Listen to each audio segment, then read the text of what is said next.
Good morning, everybody. My name is Completator, and I think I just went a little bit too far above the intro card frame. Let me go back down so you can see me. Can you see me now? Am I beautiful? Yes, I am. Don't worry, I put on makeup before recording. Anyway, as you can see above my head, my name is Completator, and today we're going to be looking at a time-lapse of how to build, let's see, an ocean, I believe. Yes. So, I know you guys probably just came here for the time-lapse, just see my character whizzing around at like 8 times speed. I know it's quite satisfying, but in case any of you guys are like the artistically inclined types who want to follow along at home, I'm just going to walk you guys through a little bit of a roadmap of what I'm going to do, how I'm going to do it, all the commands that I'm going to use, etc, etc, etc. Now, I'm just going to show you guys the commands on signs. I know they're quite complex, but don't worry. I'm going to include all of them in the description in the down below. So don't worry about it. In case you want to follow along, they're all in the description. No problems. Sound good? Cool. Alright, let's go.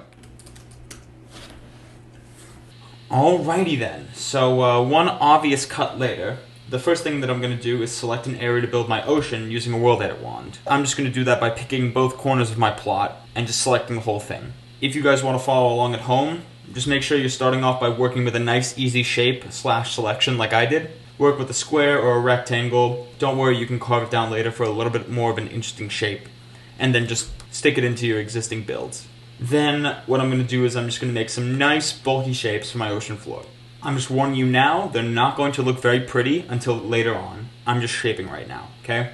Now, I'm going to do that by typing out the command on the left sign 3 times. Again, it looks complicated, but I assure you it's not.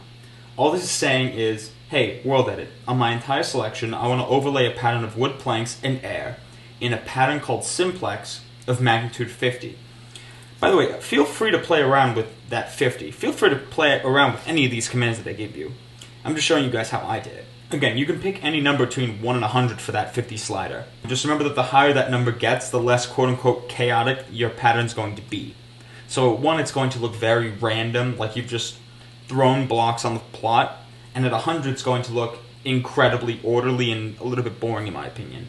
But again, type in that command, do it 3 times, get a nice, basic, bulky shape for your plot. So just in case you're screaming at your monitor about how I'm using oak planks for an ocean floor like a maniac, please calm down. Can you please calm down? I'm just using them as dummy blocks to visualize the shape of my ocean floor before I get to actually coloring it all the nice blues that I want to make it. And now that I have some wooden lumps on my plot, I'm just going to mosey on over to the middle sign. Here I'm just going to equip a diamond shovel and use WorldEdit to make it into a smoothing brush. Then, as the name suggests, I'm just going to smooth out any sharp edges or diagonal lines or otherwise ugly things that I see before we get into the fine-tuning. We ready? Cool. Next step. So, one very professional cut later. About that fine-tuning. I'm starting off with the command on my left, and then I'm going to do that about once or twice. Now, it's the exact same command as the bulk shaping command that I just used, except for the fact that I changed the slider from number 50 to number 20. And all that does is make the slider smaller and add some smaller shapes to the ocean floor for a bit more of a refined texture. After that, I'm going to run around the plot again with my smoothing brush until I'm satisfied enough to show YouTube. I'm going to crack my knuckles so hard that I had to mute the audio, because I'm a pro, and then I'm going to get on to coloring. Now, if you couldn't tell already, I'm a bit of a simplex fanboy. So if you look on the right, you'll see that I colored my wooden planks with simplex. Item 246 here is for blue glazed terracotta, and item number 22 is for lapis lazuli blocks. It follows the same syntax as overlaying with oak planks and air. I use these blocks because there's some really, really deep, rich blues that I love to work with. Now, as for the pattern itself, why I chose simplex brackets 15, I wanted to go for the illusion of the waves above refracting the image of the ocean floor below, just like you would see if you looked into the ocean at, say, a beach. So I made the slider on this simplex even smaller for a more chaotic pattern.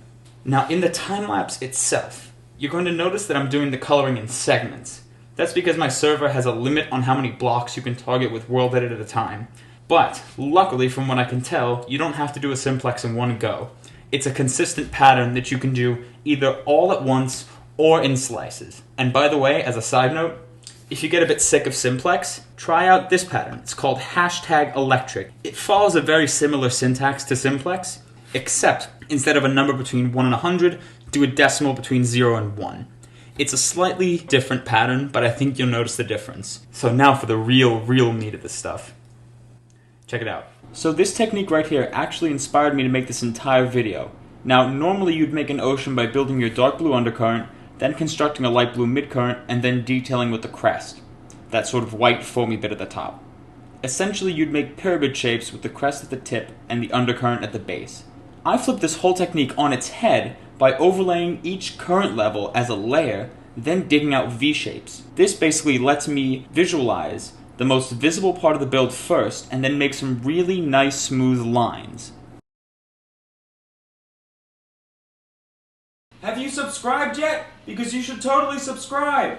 Okay, I do believe that I've plugged my channel sufficiently now. So here's the basic cross-section of what I'm going to do. The commands from the last step created a 3-block tall buffer zone of barrier blocks between the ocean floor and my waves. This is just for a bit of perspective depth, and also so that if I wanted, I could add some underwater details like seagrass or fish. So like I said, I'm going to be digging out V-shapes. I don't know about any diamond-shaped brushes to dig these V-shapes out very quickly, and even if I did, I still want a bit of variation in crest width, so I'm just going to dig my V's in layers using an air sphere brush. You can equip your brush and do // mask block to have your brush replace only that block. Don't worry, it's going to be in the description. So that's what I'm going to do using brushes of decreasing sizes. Size 3 for the white, size 2 for the light blue, and nothing for the dark blue. Why? Because I'm going to add noise to the dark blue later with the replace command, so there's no need. Okay, have I rambled for too long? Yes, I have definitely rambled for too long. But if you have had the patience to sit through all of this, thank you so much, and here's a well-deserved time lapse. Enjoy!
Hello, hello. Hopefully you guys enjoyed my debut into this wonderful world of YouTube.